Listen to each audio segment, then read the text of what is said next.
Organisée par la chaire Fidecitea, lieu de recherche et de débat autour des problématiques liées à la gouvernance publique, la première édition des entretiens de la gouvernance publique s'est déroulée les 1er et 2 octobre au Familistère de Guise, sous l'égide de l'Institut de la décentralisation et l'ISMAP, l'Institut supérieur du management public et politique. 95 étudiants de cette institution se sont retrouvés pendant 2 jours de séminaire pour découvrir le secteur, mais surtout pour suivre ateliers et tables rondes en compagnie d'élus, de hauts fonctionnaires, d'universitaires et d'experts. L'occasion d'échanger sur des expériences, des réflexions et les enjeux de ces métiers liés directement ou indirectement à la sphère publique et politique. C'est comment on aménage un espace, comment on transforme un espace en territoire qui a de l'identité. Ils vont entendre des experts, des universitaires et des élus qui vont venir leur parler de leur expérience. Il y a, parce que le politique est important, le politique est aussi un expert, la présence de Jean-Pierre Baligan, bien sûr, qui est maire de Vervins, de son homologue député du Maine-et-Loire, Michel Piron, mais aussi d'universitaires qui enseignent à l'université de Paris 2. Je pense à Jacques Caillos, juriste éminent sur les questions de droit public, à Jacques Lévy qui vient spécialement de l'école polytechnique de Lausanne pour effectivement donner conférence sur les transformations de l'espace entre le local et le mondial. Et Jacqueline Doménac aussi qui réfléchit beaucoup sur les questions de frontières. Après la cérémonie d'ouverture, élèves, professeurs et invités ont pu découvrir l'ancien lieu de vie des ouvriers de l'entreprise Gaudin.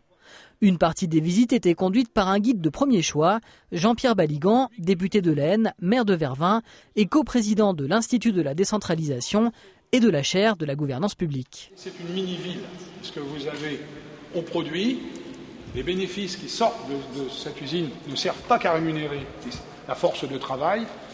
On y ajoute les équivalents de la richesse, c'est-à-dire l'habitat, la culture. Le théâtre, c'est un lieu de délibération, je vous l'expliquerai, mais c'est aussi la culture. Et puis l'école. Ça nous a semblé aussi correspondre à l'état d'esprit dans lequel nous voulions plonger ces étudiants. C'est un état d'esprit aussi qui est fait à la fois être joyeux sans être trop excessif, être ambitieux tout en étant modeste, avoir les pieds sur terre et savoir que le travail est une valeur importante.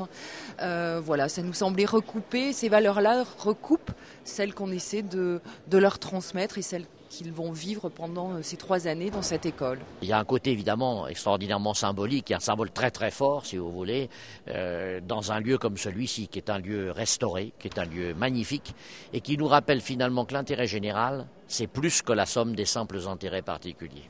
Ces premiers entretiens avaient pour thème du territoire à l'espace. Les étudiants de licence 3e année, de master 1re et 2e année se sont ensuite rendus à la buanderie pour suivre la première table ronde. Un débat sur la décentralisation dans toutes ses dimensions, politiques et sociétales. Le souhait de l'Institut et le souhait de Jean-Pierre Baligan comme le mien, c'est au fond d'amener des jeunes à s'interroger non seulement sur les techniques, ils les ont apprises, ils vont les mettre en œuvre, mais à s'interroger un peu sur le pourquoi des techniques, au service de qui et au service de quoi. Au service de l'intérêt général, au service de qui, au service de leurs concitoyens. Et c'est donc la gouvernance qu'on va surtout interroger, si vous voulez, à travers ces 2 journées de réflexion.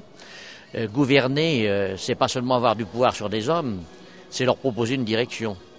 Et pourquoi choisir telle ou telle direction plutôt que telle autre? Eh bien, c'est la recherche du bien commun, finalement, qui est en question. Cette chaire a été fondée avec une participation forte de l'Institut de la décentralisation, car, et c'est une conviction, nous plaçons la décentralisation et les territoires comme un impératif catégorique de la gouvernance publique. Les pays émergents d'aujourd'hui, Chine, Inde, Brésil, ne représentent pas pour nous la même menace, entre guillemets, que l'émergence des États-Unis fin 19e et début 20e siècle. Moi, ce que je sens le plus sur le terrain en tant que parlementaire, ce qu'attendent les gens, c'est qu'on leur propose des perspectives. Eh bien, les perspectives peuvent varier, les chemins, si vous voulez, peuvent varier d'une région à l'autre parce que l'histoire n'est pas la même, parce que la culture des territoires n'est pas la même. Ça n'empêche pas, si vous voulez, qu'on essaie de faire tout cela d'une manière plus harmonieuse. Donc, gouverner d'une manière plus harmonieuse, c'est aussi permettre à des chemins différents et à des gens différents, si vous voulez, de choisir des modalités différentes pour finalement peut-être mieux vivre ensemble. Pour ces élèves qui ont choisi le management public et à terme ont décidé de servir l'intérêt général, ces entretiens étaient à la fois un séminaire d'intégration et une véritable confrontation avec la réalité de ces métiers qui évoluent sans cesse. Mondialisation, globalisation, décentralisation, autant d'aspects et de paramètres à prendre en compte au sein de territoires différents, pourtant rassemblés dans un même pays et une même Europe. Du capitalisme de consommation. Il y a eu